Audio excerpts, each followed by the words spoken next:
entreprise, nous avons dit la première obligation du travailleur dans une entreprise, c'est qu'il doit exécuter personnellement, consciencieusement, avec loyauté, le travail dans les conditions du lieu et du temps convenus dans les contrats.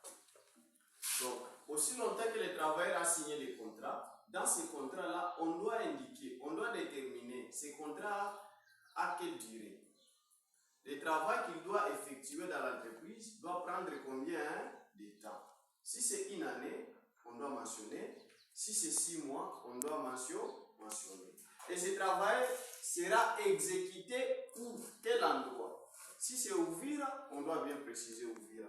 Si c'est Baraka, on doit préciser Baraka. Là, c'est la première obligation. La deuxième obligation, c'est que le travailleur doit agir conformément aux ordres qui lui sont donnés par son chef.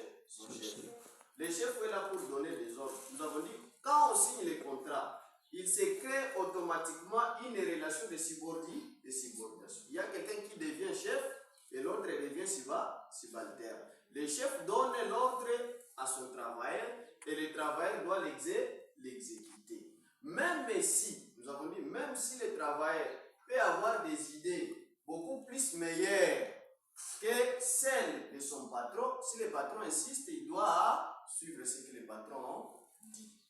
Mais attention, il y a quand même ce que le patron ne peut pas exiger au travailleur qu'il puisse le faire.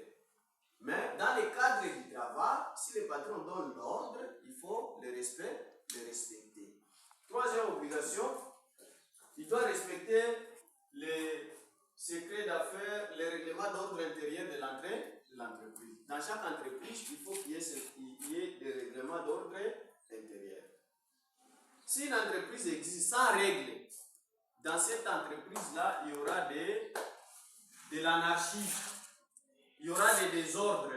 Maintenant, pour que l'entreprise puisse bien évoluer, puisse bien fonctionner, il faut qu'il y ait des ordres. Maintenant, le travailleur a aussi l'obligation de respecter tous les ordres, de respecter toutes les lois qu'on retrouve dans l'entreprise. Si l'entreprise dit que le travail doit commencer à 7 heures, à 7 heures, le travail doit déjà être présent. C'est ça, respecter les règlements d'ordre intérieur de l'entreprise. Autre obligation, il doit avoir le respect des convenances, c'est-à-dire il doit respecter les subalternes, tout comme les supérieurs. Dans une entreprise, il faut avoir une bonne moralité. Il faut point d'art. Vous devez respecter ceux qui sont supérieurs. Vous devez aussi respecter ceux-là que vous gérez.